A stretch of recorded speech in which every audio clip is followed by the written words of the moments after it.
Hello student, मैं Sanjay Patidar coaching class में आप लोगों का स्वागत करता हूं। आज इस वीडियो लेक्चर में हम पाठ 5 समांतर श्रेणी के उदाहरण नंबर 1 और उदाहरण नंबर 2 के सवालों को करने वाले हैं। लेकिन बच्चों, इससे पहले जो मैंने इसका आधार वीडियो बनाया था, बेसिक वीडियो जो बनाया था, वो सबसे पहले देख लेना, क्योंकि उसमें हमने बहुत डीप में समझा था कि समांतर श्रेणियां किसे कहते हैं, एपी का प्रथम पद किसे कहते हैं, उसका कॉमन डिफरेंस क्या होता है, इसके बारे में हमने बहुत डीप में उस वीडियो में चर्चा की थी। तो इसकी लिंक शेयर कर दूंगा, वहां से जाकर सबसे पहले वो वीडियो देखिए, उसके बाद ही आगे के सवालों को करना प्रारंभ करें। तो आइए हम करते हैं उदाहरण नंबर 1। तो बच्चों, उदाहरण नंबर 1 को देखो, इन्होंने क्या कहा है, इन्होंने कहा है कि 3/2 1/2 -1/2 -3/2 देश के लिए एपी का प्रथम पद ए और कॉमन डिफरेंस डी मुझे फाइंड करना है, जो बहुत ही सरल होने वाला है। आइए सबसे पहले हम लिख लेते हैं एपी का प्रथम पद। प्रथम पद का मतलब है ए, जो पहला पद होगा एपी का, फर्स्ट पद, फर्स्ट टर्म्स, वो कहलाएगा एपी का प्रथम पद। तो वो होगा 3/2। चलो हमने इसके पहले क्वेश्चन का जवाब तो दे दिया। अब उसने बोला है इसका सार्व अंतर ज्ञात कीजिए। तो सार्व अंतर हम कैसे निकालते हैं? तो सार्व अंतर हम ठीक पिछले पद से अगले पद को घटाने पर जो हमारा मान आता है वही कहलाता है कॉमन डिफरेंस। तो ये हमेशा याद रखना। तो अब हम लिख लेते हैं यहाँ पर एपी का सार्व अंतर। सार्व अंतर, सार्व अंतर को डी से प्रदर्शित किया जाता है और इसे निकाला जाता है सेकंड पद में से प्रथम पद को घटाने पर। तो सेकंड पद हमारा क्या है? 1/2 और फर्स्ट पद क्या है? 3/2। बस इसको सॉल्व कर दीजिए, कॉमन डिफरेंस आ जाएगा। तो दोनों का एलसीएम होगा 2 और क्रॉस मल्टीप्लाई होगा नहीं क्योंकि एलसीएम सेम है। तो 1 -3 और -3 में से -1 घटेगा तो -2/2 और दोनों कैंसिल हो गए तो -1। तो मैं कह सकता हूं कि एपी का प्रथम पद 3/2 और सार्व अंतर -1 है, जो बहुत ही आसानी से हमने निकाला। आइए अब हम करते हैं आगे इसके उदाहरण नंबर 2 में इन्होंने मुझे कुल 4 सवाल दिए हैं। तो आइए इसे हम पहले पढ़ते हैं और समझते हैं कि मुझे इसमें करना क्या है। तो उदाहरण नंबर 2 में इन्होंने कहा है कि संख्याओं की निम्नलिखित सूचियों में से कौन-कौन से एपी नहीं है। यदि इनमें से कोई एपी है तो उसके अगले 2 पद हमें लिखना है। अर्थात मुझे बताना है कि इन चारों सूचियों में कौन-कौन सी सूची एपी है, पहली बात। और दूसरा मुझे बताना है कि अगर ये एपी है तो इसके मुझे अगले 2 पद लिखना है। आसान है। देखो बच्चों, मुझे कैसे पता लगेगा कि एपी है नहीं? तो इसका एक ही नियम है कि अगर इसका कॉमन डिफरेंस अगर सेम है, जिसको हम सार्व अंतर कहते हैं, अगर वो सेम आ जाता है तो वो एपी है, अन्यथा वो एपी नहीं है। तो सबसे पहले तो हम यही शुरुआत करते हैं कि ये एपी है या नहीं। तो हम आइए करते हैं इसका पहला सवाल। तो पहला सवाल मैं मिटा देता हूं, अभी ये थर्ड और फोर्थ और बाद में उतार लेंगे। तो 4 10 16 और 22। अब मुझे बताना है कि ये प्राप्त सूची एपी है या नहीं। तो मैं इसका निकाल लेता हूं सार्व अंतर। तो सार्व अंतर जब मैं डी निकाल कर देखता हूं तो मेरे पास में आता है a2 a1। अब a2 कितना है हमारे पास? 10। इसे समझ ले। तो ये a1 है, a2 है, a3 है और ये a4 है। ठीक है ना? जितने हमारे क्रम दिए हम a1 a2 a3 a4 ऐसे करके लिखते हुए चले जाते हैं। अब आइए, अब ये तो हम समझ लिए a2 का मान 10 है, a1 का मान 4 है, दोनों को घटाएंगे तो हमारे पास में आएगा 6। ओके, अब अगले मान भी आपके यही आना चाहिए। अब d का मान, अगला मान निकालो तो आप क्या लिखोगे? a3 a2, मतलब a3 में से a2 घटाने पे देखिए क्या आता है। तो a3 का मान है 16 - 10 बराबर 6। ठीक है, ये दोनों बराबर है तो आगे जाओ फिर। तो अगला मान लिखेंगे हम d बराबर a4 a3। a4 का मान है 22 - 16 और 22 में से 16 घटाओगे तो आएगा 6। अब अपन यहाँ क्या लिख रहे हैं कि इसमें सभी में पिछले पद में से अगले पद को घटाने पर इसका जो कॉमन डिफरेंस है वो सेम आ रहा है। इसका मतलब ये हुआ कि प्राप्त सूची एपी है। तो हम लिख लें यहाँ पर कि प्राप्त सूची एपी है।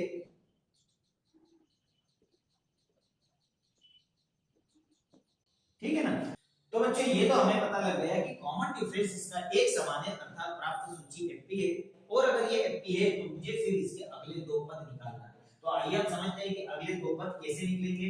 तो अगले दो पद निकालने के लिए हमें पता है कि जो पिछला पद है इसमें हम अगर कॉमन डिफरेंस को जोड़ते चले जाते हैं तो हमारे पास में अगले पद प्राप्त होते चले जाते हैं। तो जैसे मैंने 1 2 3 4 मतलब A4 को दिया है, मुझे निकालना है A5 और A6। तो A5 निकालने के लिए अंतिम पद मेरे पास 22 है और कॉमन डिफरेंस मैंने क्या निकाला 6, तो ये हो जाएगा 22 और 6 28। ठीक है, ये मेरे पास में A5 मतलब पांचवा पद निकल गया। और A6 निकालना है तो इसका मतलब ये है कि जो अंतिम पद मेरा निकला है 28, इसमें 6 और जोड़ दीजिए तो हमारे पास में आएगा 28 और 6 34। तो हम कह सकते हैं कि एफपी के अगले दो पद 28 और 34 है। आइए इसी तरह हम देखते हैं इसका सेकंड सवाल कि प्राप्त सूची एफपी है या नहीं। तो सेकंड सवाल में इन्होंने मुझे दिया है a -1 -3 और -5 और देखना है कि प्राप्त सूची एफपी है नहीं। तो मैं इसका सार्वअंतर निकाल लेता हूं।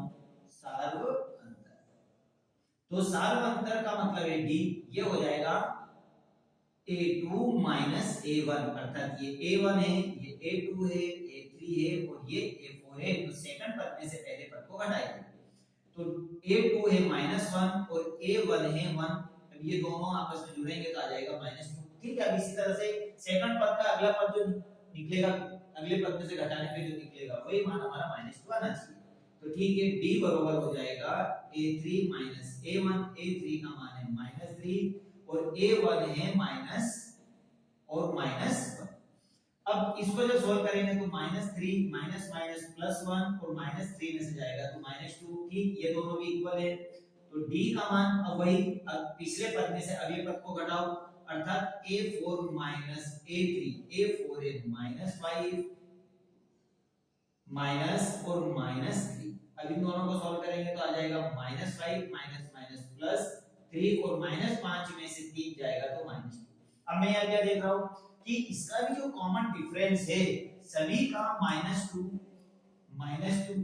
और -2 आ रहा है। इसका मतलब ये हुआ कि प्राप्त सूची एपी है और अगर प्राप्त सूची है तो अगले पद हमें निकालना है।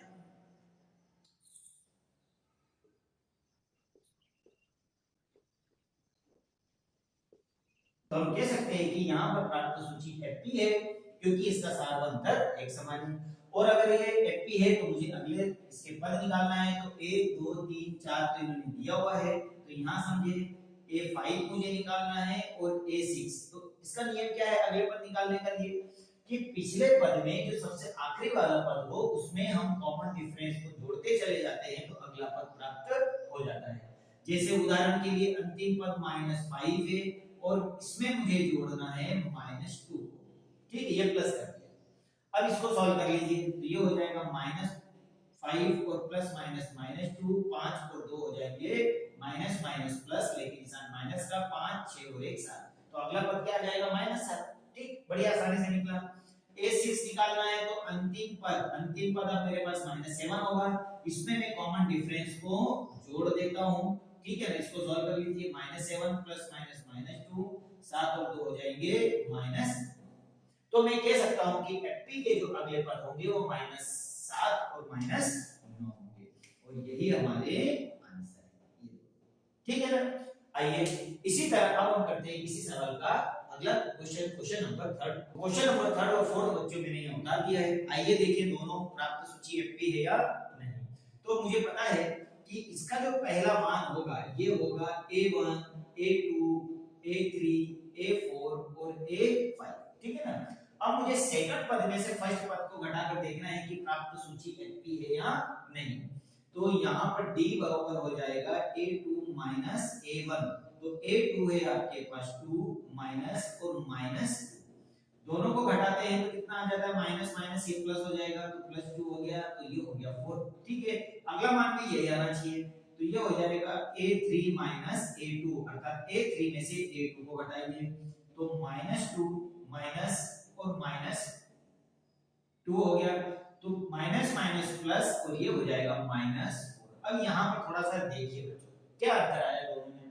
तो यहाँ पर देख रहा हूँ कि यहाँ पर d का मान 4 है और यहाँ d का मान -4 है, दोनों में अंतर है, एक प्लस और एक माइनस में। इसका मतलब ये हुआ कि यहाँ पर कॉमन डिफरेंस सेम नहीं है अर्थात प्राप्त सूची एफपी नहीं है। बस यही हमारा आंसर होगा।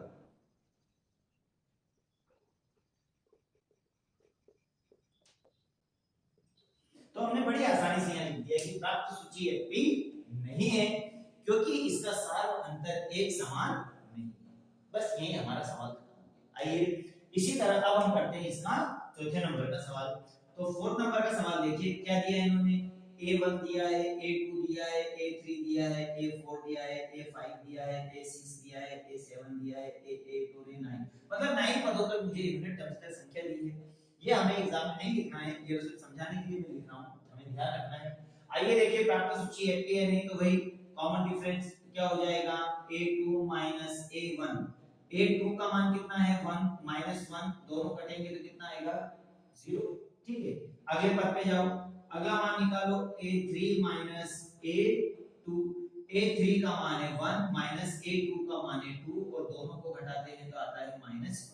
बस यहाँ पे देखिए, यहाँ पर आया है 0 D का मान और यहाँ आया है -1, अर्थात दोनों के कॉमन डिफरेंस सेम नहीं है पदों को घटाने पर। इसका मतलब है कि प्राप्त सूची एपी नहीं है।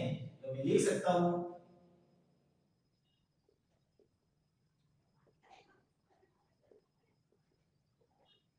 कि प्राप्त सूची एपी नहीं है क्योंकि यहाँ पर सार्व अंतर एक समान नहीं है।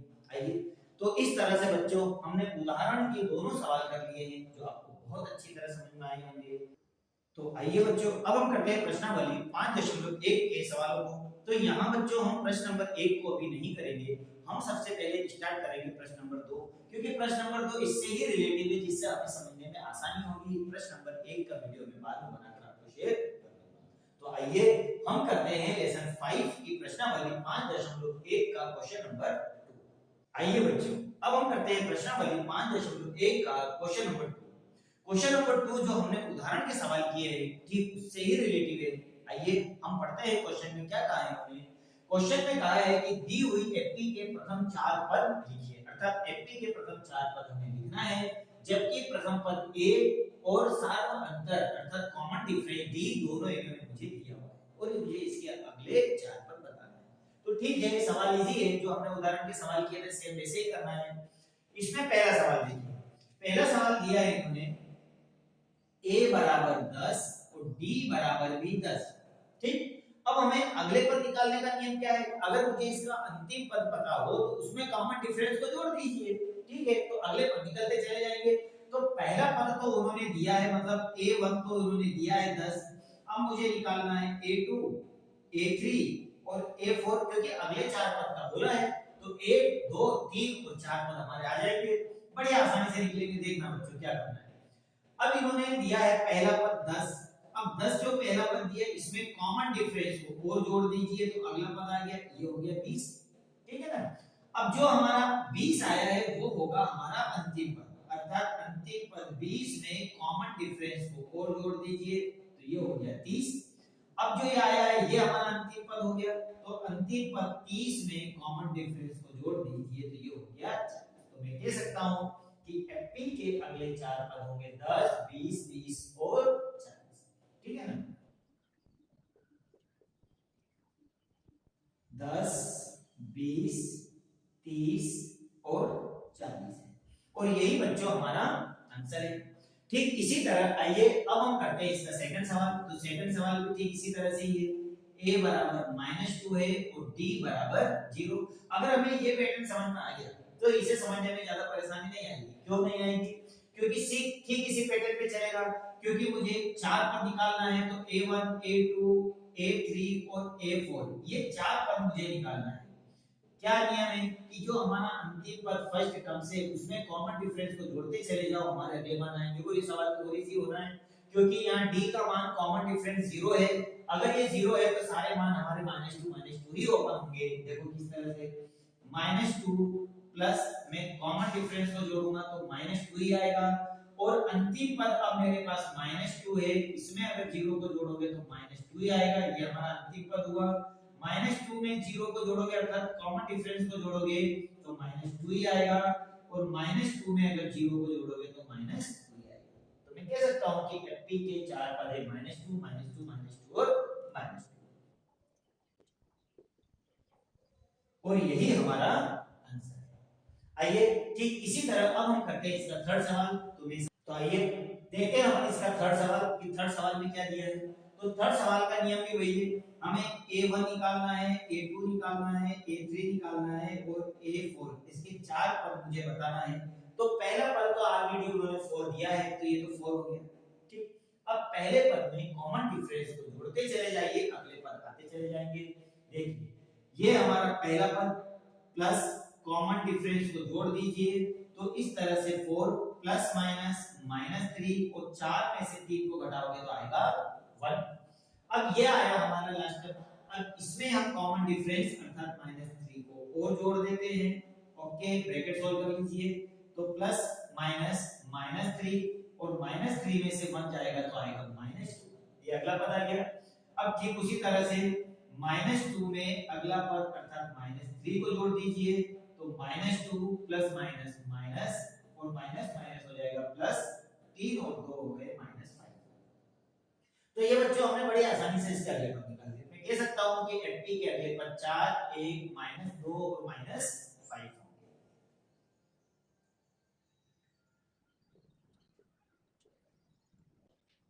और बच्चों यही हमारा आंसर है।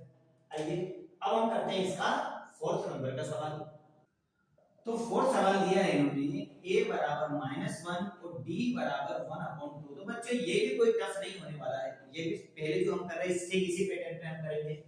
यहाँ पर a1 a2 a3 और a4, तो a1 का मान तो ऑलरेडी हमारे पास में -1 है। ओके, अब मुझे अगला पद निकालना है, तो कॉमन डिफरेंस को जोड़ते चले जाइए। तो देखिए -1 कॉमन डिफरेंस से 1/2, दोनों का एलसीएम लोगे तो 2 आएगा, एक क्रॉस मल्टीप्लाई कर देगा तो -2 + 1 और इन दोनों को घटाओगे तो -1/2। ये हमारा अगला मान है।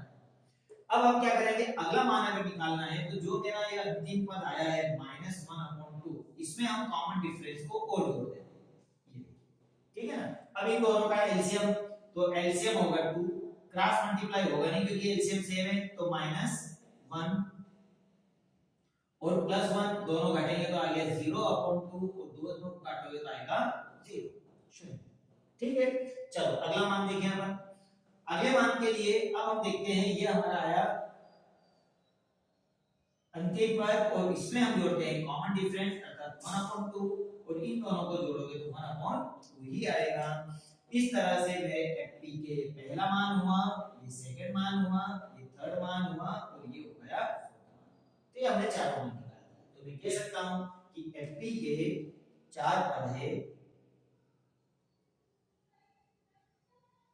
4 पद होंगे -1 -1/2 फिर 0 और 1/2 और यही मेरी एक एफपी बन जाएगी जो अंत तक जा सकती है। आइए अब हम करते हैं इसका पांचवा सवाल जो लास्ट सवाल है।